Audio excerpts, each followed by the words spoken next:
Mradi huu kama ambavyo umeelezwa unafanywa kwa mashirikiano ya serikali ya Jamhuri ya Muungano wa Tanzania na serikali ya Mapinduzi ya Zanzibar. Lakini kwenye mradi huu kama ambavyo umeelezwa, naomba nichukue nafasi hii kumshukuru sana Mheshimiwa Hamad Hassan Chande, mbunge wa jimbo la Kojani. Wakati tunaanza kutafuta hizi fedha za mradi huu, alifanya kazi kubwa sana.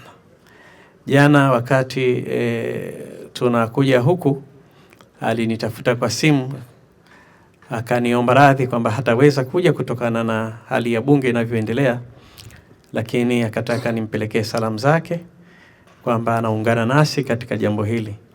Lakini pia Mheshimiwa mwakilishi Dr. Shahame Ali ambaye yeye ni mwakilishi lakini pia tumempa nafasi ya ubunge. Sasa yeye ni mwakilishi pia mbunge wa jimbo la Kojani. Wote kwa pamoja hawakuweza kuja kutokana na sasa hivi hali ya bajeti inavyoendelea, na tumeridhia sisi tulioko tutafanya haya mengine na kule na wao waendelee na mengine. Lakini ni washukuru sana wananchi wa Kangagani lakini na wananchi wa Kojani kwa uvumilivu wenu, lakini mashirikiano yenu katika utekelezaji wa mradi huu. Taarifa ya kitaalamu imetolewa, taarifa inaendelea vizuri, mradi unaendelea vizuri. Ni imani yangu kwamba ndani ya kipindi kilichopangwa mradi huu utakamilika. Lakini wakati tunasubiri mradi huu kamilike, wakati nimekuja hapa nimeona hii barabara sio rafiki. Hapa kuna mtu wa Wizara ya Ujenzi? Hawapo Tutakutana nao huko mbele. Mheshimiwa Mkuu wa Mkoa ili lichukue na naelekeza katika utaratibu wa matengenezo ya barabara tunazozifanya. Barabara hii nayo iwekwe katika eneo ambalo itatengenezwa kwa kiwango cha lami mpaka hapa kwenye mradi huu. Itakuwa ni jambo la kushangaza sana kama tunajenga mradi mkubwa namna hii tunashindwa kujenga kipande cha barabara cha aina hii. Nimeangalia umeme, naona uko karibu hapa.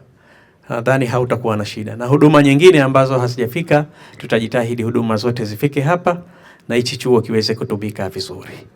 Niendelee kuwashukuru sana viongozi wote, Mheshimiwa Mkuu wa Mkoa, Mheshimiwa Mkuu wa Wilaya, lakini washukuru sana viongozi wa Chama cha Mapinduzi.